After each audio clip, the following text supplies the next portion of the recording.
저는 몸이 보내는 마지막 신호들 30이라는 책을 쓴 작가로 오늘 촬영에 임하게 됐습니다. 반갑습니다. 제일 위험해 보인다라고 신경 써야 될 환자는 당연히 의식이 없는 환자죠. 처음 들어올 때부터 불러도 반응이 없고 혈압맥박 안 재지는 그런 상태면 당연히 심폐소생술을 해야 되는 가장 위급하고 중증인 상황이라고 볼 수가 있는데요. 그렇지 않은 의식이 있는 환자 중에 제일 긴급해 보이는 환자는 가슴을 움켜쥐고 식은땀을 흘리는 환자들이 종종 오게 됩니다. 식은땀이 되게 무서운 거거든요. 뭔가 혈압이 떨어지고 있다는 증거거나 이럴 수가 있는데, 특히 이제 가슴을 움켜졌다는 거는 심장 쪽이나 대혈관에 문제가 있다는 증거이고요. 혈압이 떨어지고 있는 중일 가능성이 높기 때문에 굉장히 위험한 상황이다라고 직감적으로 알게 됩니다. 응급의학과에서 가장 중증으로 보는 질환이 세 가지가 있습니다. 3대 중증 질환이라고 하는데요. 그 중에서 하나는 심근경색, 심장혈관이 완전히 막혔을 때 발생하는 심근경색이고, 두 번째는 뇌졸중, 세 번째는 중증 외상인데요. 그 중에서 심근경색이 훨씬 중증도는 심합니다. 사망률도 높고 현장에서 사망할 확률도 높고 응급실에 와서도 치료 중에도 사망할 확률이 높은 게 심근경색이기 때문에 제일 중증인 질환은 역시 심근경색이라고 봐야겠죠. 심혈관이 막히기 전에 심혈관 상태가 안 좋은 경우가 많아요. 심혈관이라는 게 우리가 관상동맥이라 그래서 심장이 뛸 때 심장 근육을 먹여 살리는 혈관이거든요. 심장이 그 안에 피가 차 있다 그래서 심장 근육이 움직이는 게 아닙니다. 따로 그 심장 근육을 먹이는 혈관이 있는데, 그게 세 개이기 때문에 그 세 개가 관을 뒤집어 놓은 것처럼 생겼다 해서 관상동맥이라고 부릅니다. 그 세 개 중에 하나가 막히는 거를 우리가 심근경색이라고 하는 거거든요. 그런데 붉은 혈관이 완전히 막혀버리면은 그 자리에서 쓰러지는 경우도 있지만, 그 전에 어떤 증상들을 나타내는 경우도 있습니다. 그게 협심증이라는 건데요. 심장 혈관이 좁아지는 과정에서 나타나는 증상입니다. 50% 이상, 70% 가까이 좁아지면 계단을 오른다든지 추운 환경에 갑자기 노출이 된다든지 급한 스트레스를 받는 상황이라든지 이럴 때 심장 혈관이 확 쪼그라들면서 근육이 허혈 상태, 산소를 못 받는 상태가 되는 거죠. 그러면서 극심한 통증이 나타날 수가 있어요. 다만 이 통증은 1분 정도 이내로 사라지는 경우가 대부분입니다. 운동을 안 하고 가슴이 아픈데 그러고 잠깐 쉬면 잠시 후에 이렇게 풀려요. 그게 협심증 상태입니다. 이런 상태일 때 병원을 빨리 가서 검사를 해보시는 게 중요합니다. 이 상태를 그냥 지나고 불안정 협심증까지 가게 되면 위험한 상황이 되는 거거든요. 관상동맥이 90% 가까이 좁아져가지고 겨우겨우 혈류가 지나가는 상태가 돼버리면 움직이지 않고 그냥 가만히 있는데도 간혹 가다가 혈관이 좁아져가지고 가슴에 극심한 통증이 나타나는 그런 경우가 있을 수가 있습니다. 이렇게 되면 굉장히 위험한 상태가 되는 거죠. 응급실에서는 심근경색과 동일하게 약물도 똑같이 쓰고 입원도 시키기도 합니다. 이럴 때는 이제 혀 밑에 니트로글리세린이라는 약을 쓰면은 혈관이 넓어지면서 증상이 호전되고 이런 특징을 보이는데, 이런 상태까지 가기 전에 협심증 상태일 때 빨리 심장내과 진료를 봐서 혈관이 안 좋은 상태이면 스텐트를 넣든지 조치를 해서 심근경색으로 가기 전 단계를 예방하는 게 중요합니다.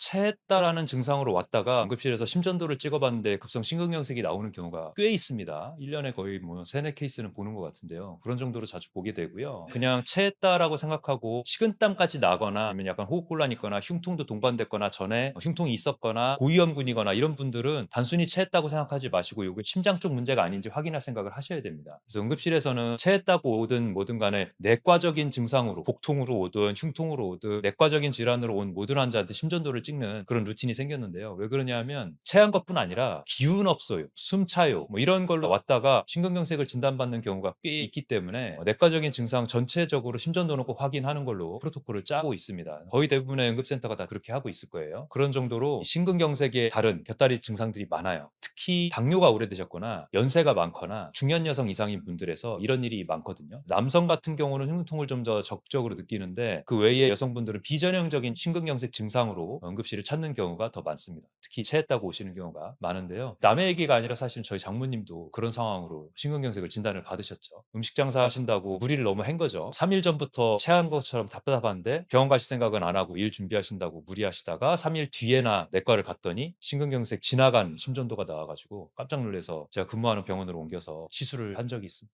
그런 정도로 이런 일이 흔히 있는 일이기 때문에 체해다라고 할 때 흉통이 있었던 적이 있다든지 호흡곤란이 동반된다든지 아니면 식은땀이 있다든지 고혈압, 당뇨, 고지혈증 약 먹고 있다고 하더라도 이런 거를 진단받아 상태라든지, 아니면 진단받지 않았더라도 혈압이 높다는 거 알고 있다든지, 아니면 담배를 태운다든지 술을 다량 마신다든지 가족력이 있다든지 비만이 있다든지 이런 게 있을 때는 내가 체한 게 아니라 심장 쪽 원인일 수도 있겠구나라고 생각을 하고 심장내과 진료를 빨리 보든지 응급실을 찾아야 됩니다. 2021년도 나온 논문인데요. 원형 탈모 원형탈모증이 있는 환자에서 심근경색의 위험도, 심장혈관 질환의 위험도가 4.5배 올라갔다라는 내용이 있는데 바로 올라가는 게 아니고요. 0에서 2년까지는 위험도가 낮아졌다가 10년에서 12년이 지나니까 위험도가 높아졌다라는 결과였습니다. 그러니까는 직접적으로 원형탈모가 있다고 바로 심근경색 쪽으로 간다는 거는 아닌 것 같고요. 거기에다가 2022년도 논문을 또 찾아보니까 그때는 또 통계적인 유의가 없다라는 논문이 또 있어요. 그래서 원형탈모가 있다고 급성 심근경색의 가능성이 4.5배 정도로 바로 증가한다, 이거는 아니고요. 원형탈모증이 어떤 질환인지를 생각해 보면 또 연관성을 찾을 수 있는데요. 이 원형탈모증이라는 거는 면역세포들이 모낭을 공격을 해서 모낭세포가 파괴가 되면서 그 부분만 빠진 거를 원형탈모증이라고 하거든요. 근데 자가면역 질환 중에서 일부가 심근경색이랑 직접적으로 연관이 돼 있다고 연구가 되어 있는 것들이 있습니다. 제일 대표적인 게 루푸스라는 질환인데요. 그런 데이터들이 있는 걸 감안을 하면 원형탈모도 자가면역 질환의 하나니까 심근경색과 관련이 있을 수도 있겠다라는 생각을 좀 할 수가 있는 거죠. 어쨌든 원형탈모가 있는 분들의 대부분이 급성 스트레스 상황이나 이런 거에서 시작되는 경우가 많거든요. 그러니까 스트레스뿐 아니라 식생활이라든지 운동 습관이 이런 다 연관이 돼 있지만 그중에서도 스트레스가 가장 큰 영향을 차지하는 걸로 되어 있습니다. 특히 중년 여성에서 많이 발생하는 걸로 되어 있기 때문에 그런 면에서 봤을 때는 스트레스성 질환으로서의 심근경색과 연관성을 생각해 보면 또 연관이 있다고도 볼 수가 있겠죠. 급성 심근경색 때 왼쪽 가슴이 아프면은 나는 심근경색이고 오른쪽이 아프면 아닐 거야, 이렇게 생각하시는 분들이 있는데 그렇지 않습니다. 왼쪽이 조금 더 많은 건 맞는데 거의 뭐 55대 45 정도로 오른쪽도 흉통으로 오는 경우가 있어요. 왜냐하면 심장혈관이 왼쪽에 관상동맥이 두 개 있고 오른쪽에 하나 있거든요. 근데 여기도 막혀서 문제가 생기는 경우가 있습니다. 그래서 오른쪽 흉통이라고 아니라고 생각할 수는 없고 제일 많은 거는 중간 흉통입니다. 제일 가슴 중간이 뻐개지듯이 아프거나 벌어지듯이 아프거나 고춧가루 뿌리는 듯이 아프거나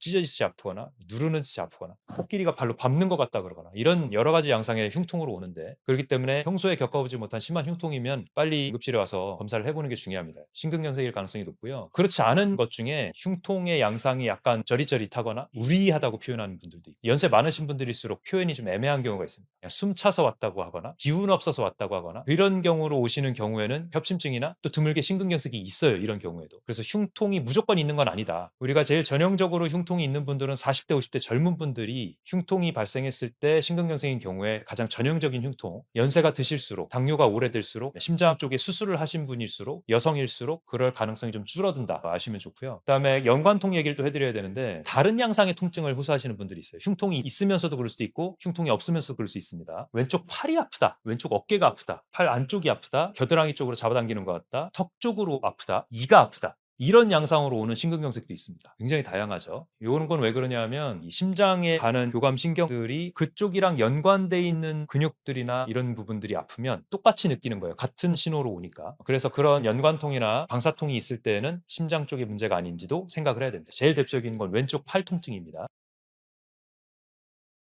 심근경색에 걸리는 나이가 점점 젊어지고 있다는 거는 통계로도 알려져 있고 응급실에서도 너무 많이 그걸 경험을 하고 있습니다. 심근경색은 지난 10년간 통계를 봤을 때 인구 10만 명당 거의 50% 늘었다라는 통계가 나와 있습니다. 50%라는 거는 굉장히 늘어난 거죠. 10년이라는 거는 사실 강산이 변하는 시간이다 이렇게 얘기도 하지만 우리 몸이 변하는 시간은 사실 아니지 않습니까? 그런데 우리의 생활 습관이나 이런 게 변했다는 것만으로도 이렇게까지 변할 수 있을까 싶을 정도로 너무 많이 늘어난 거죠. 응급실에서도 그런 게 느껴지는데요. 예전에는 저희가 배울 때에 남성 기준으로 45세 이상, 여성 기준으로 55세 이상일 때 흉통이면은 심근경색 의심 해가지고 심전도 빨리 찍고 시술 빨리 보낼 생각해야 되고 이렇게 배웠는데 지금은 40대 초반은 물론이고 30대 심근경색도 종종 보고요. 드물게 20대 심근경색도 봅니다. 20대에 젊고 탱탱해야 될 혈관이 좁아지고 막혀가지고 심근경색이 돼서 오는 거죠. 처음에 20대 심근경색 환자를 봤을 때는 이거 진짜 너무 말도 안 된다 생각을 했는데 그 뒤로도 이제 한 명씩 보면서 아, 우리가 정말 이 혈관 상태가 나빠질 수밖에 없는 환경에서 살고 있구나라는 거를 느끼게 되면서 경각심을 가지자라고 말하게 된 그런 계기가 됐던 것 같습니다. 그 원인이 뭔가 생각했을 때 결국은 먹는 것과 운동 습관과 스트레스 잠 이걸 얘기를 안 할 수가 없는 거예요. 먹는 것 같은 경우는 우리가 단순당, 가공당을 제일 많이 얘기하거든요. 우리 혈관은 두 층으로 되어 있습니다. 그 안쪽에 이제 내피세포라는 게 있어요. 이 내피세포가 염증이 생기면 그 염증 반응이 악화되고 혈관이 막히는 건데 이 염증 반응에 가장 큰 영향을 미치는 게 당입니다. 당. 혈압도 문제를 일으키고 당도 문제를 일으키거든요. 혈압 같은 경우는 직접적으로 압력을 줌으로써 딱딱하게 만들고 손상을 일으키게 되고요. 당 같은 경우는 당이 높아졌다가 낮아졌다가 이렇게 반복이 될 때 혈당 스파이크라고 하죠. 이런 게 생기면 내피세포가 손상이 됩니다. 이 손상이 되는 기전 중에 제일 크게 얘기를 하는 게 당독소라 당화효소라고도 얘기하는 당화 산물인데 혈과 벽에 이렇게 코팅처럼 되면서 거기 염증 반응을 일으키면 혈소판부터 시작해 가지고 LDL 콜레스테롤로 대표되는 그런 지방질들이 붙어요. 그런 것들 때문에 점점 혈관이 좁아지다가 나중에 작은 혈전 같은 게 떨어져 나와 가지고 막거나 아니면 요게 플랩이라 그래 가지고 툭 하고 떨어져 나와 가지고 탁 하고 막아버리는 겁니다. 이런 혈전들이 생기지 않도록 하는 게 중요한 거죠. 이 혈전들이 생겨버리면 심혈관을 막아버리는 거니까. 근데 우리가 생활하는 습관이 단순당, 가공당, 초가공 식품, 당이 들어있는 음료수 이런 것들을 많이 먹으면서 혈관의 염증 반응을 많이 일으킨 거고요. 그 다음에 운동을 적극적으로 하면 이런 음식을 일부 먹더라도 운동이 혈관 상태를 개선을 시키기도 합니다. 혈압을 강하게 짜줬다가 또 이완을 시키는 효과도 있고 산소 대사를 좋게 했다가 씻어내는 효과도 있고 이러기 때문에 혈관 상태가 좀 개선이 되거든요. 근데 우리가 운동량이 많이 줄었지 않습니까? 에스컬레이터, 엘리베이터 많이 생겨가지고 건물에서 뭐 2층, 3층도 엘리베이터 타고 다니는 상황이고 의자에 그냥 앉아가지고 일을 하게 되는 상황이고 이렇게 되면서 운동량이 전보다 너무 많이 줄었어요. 이런 것도 지금 혈관이 나빠지는 큰 원인의 하나가 되고 있고요. 그 다음에 스트레스와 잠의 부족도 큰 원인 중에 하나라고 보고 있습니다. 우리가 스트레스 반응이 오면 스트레스 호르몬, 에피네프린, 노르에피네프린 이런 급성 스트레스 호르몬들이 우리 혈중으로 분비가 되면 혈관들이 계속 좁아진 상태로 지내게 되는 거거든요. 그러면서 혈관역에 더 염증 반응도 심해지고 막힐 확률도 더 올라가는 거고요. 이런 것들이 좋아지려면 교감신경이 이완이 되고 부교감신경이 항진이 되는 그런 편안한 상태가 돼야 되는데 또 잘 때 우리 또 핸드폰 본다고 또 편하게 안 자고 알람 울리면 깨가지고 핸드폰 보다가 밤새고 이러지 않습니까? 밤에 충분히 자지 못하는 상황들이 계속 반복이 되면 우리 몸은 계속 교감신경 항진 상태, 그러니까 뭔가 맹수가 나를 노려보고 있는 상태처럼 되어 있는 거예요. 그러면 그때는 스트레스 호르몬들이 혈중에 계속 분비가 되는 상태인 겁니다. 이럴 때는 우리 몸이 어떻게 되냐면 동공은 커지고 근육에 힘은 들어가고 소화 기능이라든지 면역 기능이라든지 이런 급하지 않은 기능들은 다 밀어버려요. 혈류가 걸로 안 가고 근육 쪽으로만 긴장돼서 가게 됩니다. 이렇게 되면 우리 몸은 혈관 악화에 더 악영향을 가는 쪽으로 가는 거죠. 그래서 이 세 가지 말씀드렸죠. 식생활, 단순당, 가공당, 후가공 식품을 제외를 하고 복합 탄수화물로 먹고 초록색 채소로 먹고 이런 식습관을 가지고 두 번째로 충분한 운동을 자주 해줘가지고 우리 몸의 혈류들을 계속 개선을 시키고 앉았다가 발생하는 혈전 질환들은 예방을 하고 세 번째로 스트레스와 잠 박탈되지 않도록 충분히 자고 불면증 되지 않도록 미리 명상 같은 거 잘 배워서 활용을 하고 이런 것들이 되면 20대 심근경색을 보지 않는 사회가 될 텐데 우리가 너무도 그런 환경에 노출이 돼서 살고 있는 거죠. 그러다 보니까 심혈관 질환 나이가 점점 낮아지다 못해 20대 심근경색을 보게 되는 상황인 겁니다. 고혈압, 당뇨, 고지혈증, 지방간도 그렇고 모든 질환이 다 마찬가지입니다만 약을 써서 완전히 증상을 되돌려 놓는 질환도 있죠. 그런데 고혈압, 당뇨, 고지혈증 같이 이런 만성 대사 질환 같은 경우는요. 그렇지가 않습니다. 우리가 고혈압의 원인이 뭔지를 근본적으로 생각해 보면 이걸 이해를 할 수가 있는데요. 고혈압이 뭡니까? 팔뚝혈압이 높아지는 걸 고혈압이라고 하죠. 우리 심장이 혈액을 세게 쏴줘야 되는 그런 상황인 겁니다. 왜 그런 일이 생길까요? 우리 말초혈관의 상태를 생각을 해봐야 되는데요. 우리 조직은 다 말초혈관을 통해서 산소를 공급을 받습니다. 말초혈관이라는 거는 굉장히 얇은 혈관을 얘기하는데요. 어느 정도 얇으냐 하면 적혈구가 7 마이크로미터 정도 된다고 하거든요. 우리 1m를 1000분의 1로 줄이면 1mm죠. 1mm를 또 1000분의 1로 쪼개면 1 마이크로미터입니다. 7 마이크로미터 정도 되는 게 적혈구인데 이 적혈구가 통과할랑 말랑하는 혈관이 말초혈관입니다. 5 마이크로미터에서 10 마이크로미터밖에 안 된다고 할 정도로 굉장히 얇은데 이 적혈구가 잘 통과를 하는 상태일 때에야 그 조직 끝에 산소가 잘 공급이 되는 거고 노폐물이 잘 빠져나올 수 있는 겁니다. 그런데 우리 몸에 전체에 있는 모세혈관들이 다 합치면 지구 두 바퀴 반을 돌 정도로 굉장히 많은데요. 이런 모세혈관들이 점점 좁아지거나 막히거나 이러면 그 뒤에 있는 조직들은 어떻게 될까요? 산소를 공급을 못 받게 되는 상황인 겁니다. 그래서 산소를 보내달라고 호르몬을 보내게 되죠. 그럼 우리 뇌에서는 혈압이 더 올려야서 그 조직 끝에까지 압력을 보내야 산소를 공급할 수 있겠구나. 이렇게 판단을 하고 혈압을 올리는 호르몬을 보내게 되는 겁니다. 이렇게 해서 혈압이 올라가는 건데요. 혈압이 올라간다고 말초에 있는 혈관이 뚫리나요? 우리 뭐 뚜루뻥으로 뚫는 것도 아니고 좁아지고 막힌 거는 그냥 그대로인 겁니다. 그러니까 압력이 올라갔지만 혈압만 높아지는 거지 말초혈관의 상태는 개선되지 않는 거죠. 그래서 고혈압을 치료를 하려면 혈관 상태 자체를 개선을 해야 됩니다. 고혈압을 우리가 약을 먹는 거는 혈압이 올라가게 되면 많은 문제들이 생겨요. 혈관들이 빨리 망가지죠. 혈압이 강하게 압력이 주어지게 되니까 혈관이 딱딱해지고 혈관벽이 빨리 망가지게 됩니다. 그래서 그걸 예방하기 위해서 혈압을 낮추는 건데요. 터지기도 하고 이러니까. 낮추는 건 필요합니다. 당연히. 혈압약 써야죠. 하지만 혈압약 쓰고 나서 끝나는 게 아니라 혈압약이 없어도 말초혈관까지 산소가 잘 공급이 되는 환경을 만드는 게 근본적인 치료인 겁니다. 그러려면 식습관, 생활습관 완전히 다 바꿔야 되겠죠. 그냥 지금처럼 먹고 살면서 혈압약을 하나 쓰다가 두 개 쓰다가 세 개 쓰다 이러면서 평생 사는 게 아니고 혈관 상태를 개선을 하지 않으면 말초혈관의 상태는 결국 돌아오지 않고 계속 악화되는 겁니다. 수많은 문제들이 생기게 되죠. 당뇨도 마찬가지입니다. 그렇기 때문에 당뇨약도 합병증을 미루는 약, 혈압약도 합병증을 미루는 약, 근본적인 치료 아니다. 그러니까 평생 약 먹는 상황이 생기는 거죠. 근본적인 치료를 우리가 하지 않고 있으니. 고지혈증도 마찬가지입니다. 고지혈증도. 키 젊을 때 이런 상황들이 왔던 분들, 혈압당뇨 30대부터 지금 약 드시고 계신 분들 있죠. 이런 분들 평생 약 먹으면서 질환들의 합병증을 미룰 게 아니라 근본적인 치료가 뭔지를 고민을 하고 내 생활 습관 바꿀 생각 하셔야 됩니다. 지금처럼 살면 안 됩니다. 편하니까. 안 바꾸고 싶으니까. 그리고 너무 환경이 편의점에 가도 그렇지만 자연식품 하나도 없잖아요. 편의점에 있는 대부분의 음식들이 다 단순당, 가공당, 초가공식품들이잖아요. 물론 신선식품으로 만든 것들 몇 개 있죠. 바나나도 몇 개 포장돼 있고 샐러드도 있습니다. 아주 드물고 샌드위치 같은 빵도 그렇고 다 초가공식품들이잖아요. 라면 포함해가지고 전부 다. 이런 것들로 끼니 때우면서 내 몸 건강을 지킬 수가 있냐고요. 내 몸의 건강을 지키는 식사는 분명합니다. 자연식품으로 유래가 되어야 되고요. 탄수화물, 지방, 단백질 비율로 신경 쓸 게 아니라 비타민, 무기질, 섬유질, 항산화 물질이 많이 들어있는 음식을 먹어야 되는 겁니다. 그러려면 껍질째 먹어야 되고요. 현미밥 먹어야 되는 거고 과일도 껍질째 먹어야 되는 거고 초록색 채소 많이 먹어야 되는 거고 그 외에도 항산화 물질이 많이 들어있는 다양한 색깔의 과일과 채소를 먹어야 되는 겁니다.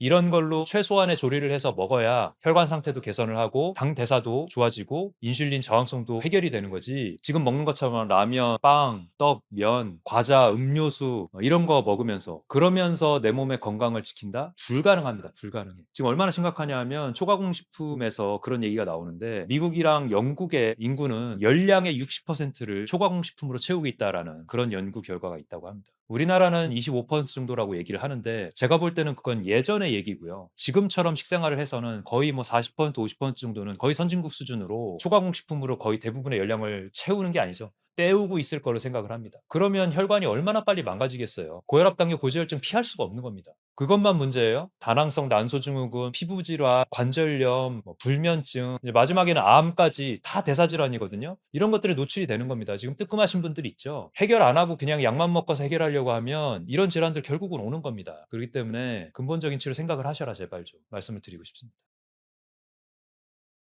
심근경색은 심혈관, 관상동맥이 완전히 막힌 거기 때문에 그냥 그대로 두면 심장이 아예 못 뛰고 그냥 세포가 죽어서 퍼져버려서 심부전이 되거나 아니면 그 자리에서 급사하거나 이럴 수 있는 질환이기 때문에요. 요 혈관을 빨리 뚫어주면 그런 합병증이나 사망을 미연에 예방할 수 있다는 그런 특징이 있습니다. 그래서 심혈관이 막혔을 때에 그 자리에서 바로 심부정맥이 오면서 쓰러지면 그거는 이제 어쩔 수 없이 심폐소생술을 하는 상황이지만 그렇지 않고 병원까지 잘 왔을 경우에는 1시간 내에 응급실에 도착을 했다면 뚫는 시간까지 해서 2시간 이내에 그걸 뚫어주면 근육의 손상을 최소화시킬 수 있다는 그런 장점이 있습니다. 그래서 이 질환을 어떻게든지 우리가 빨리 발견해서 시술을 해서 혈관을 개통을 시키는 것까지를 목표로 두는 이유죠. 그래서 골든타임을 응급실 도착하는 것까지는 1시간 얘기를 하고 시술팀 연락하고 심전도 검사해가지고 시술팀 연락해서 시술팀 준비하고 환자 보내고 이렇게 하는 데까지 보통 30분에서 1시간이 걸리니까 그거 감안해서 2시간 이렇게 해서 골든타임을 잡는 그런 상황입니다. 그래서 응급실에 흉통이 왔을 때는 1시간 이내에 적절한 응급실로 와야 된다. 근데 일반인들이 적절한 응급실이 어딘지 잘 모르잖아요. 그렇기 때문에 119 신고를 해서 도움을 받아서 시술이 가능한 그런 응급실로 이송을 받는 것이 가장 중요합니다. 우리가 심근경색이 와서 그 자리에서 급사하는 원인이 심장이 부르르 떠는 심실세동인 상황인 경우가 제일 많거든요. 그래서 심실세동일 때 빨리 재세동을 해주면 심장이 바로 다시 뛰는 효과를 만들 수 있기 때문에 그럴 때는 환자가 바로 깨어날 수도 있습니다. 바로만 해주면. 그래서 그런 걸 기대를 하고 자동 재세동기를 적용을 하는 거고요. 그 전에 해야 될 게 있죠. 환자가 쓰러지고 나서 불러봤을 때 반응이 없으면 심폐소생술을 해야 됩니다. 심장 마사지를 해서 심장을 바깥에서 힘을 줘가지고 뇌로 혈류를 보내는 거죠. 심장이 일단 갑자기 멈춰버리면 뇌로 혈류가 가지 않기 때문에 그때 의식을 잃게 되는 거거든요. 그럼 호흡도 안 되고 그다음 심장도 안 뛰기 때문에 뇌로도 혈류도 안 가고 그럼 뇌세포가 먼저 죽겠죠. 심장세포도 같이 순서대로 죽습니다. 그렇기 때문에 그걸 막기 위해서 바깥에서 짜주는 겁니다. 하지만 아무리 고품질의 CPR을 한다고 하더라도 심장이 짜주는 역할은 원래 심장 근육이 직접 짜는 것보다는 25%에서 30%밖에 효과를 내지 못한다고 되어 있어요. 안타깝게도. 하지만 그래도 그 혈류라도 머리로 보내야 그 환자가 살 수 있는 가능성이 생기기 때문에 우리가 적극적으로 심폐소생술을 하라고 가르치고 또 심폐소생술을 하는 겁니다. 하지만 만약에 환자가 쓰러졌는데 아무도 보지 못했거나 사람이 없었거나 아니면 보더라도 심폐소생술을 전혀 할 줄 모르는 사람이어가지고 어떻게 어떻게 하면서 그냥 가만히 두게 되면 1 분에 10%씩 환자의 사망률이 올라갑니다.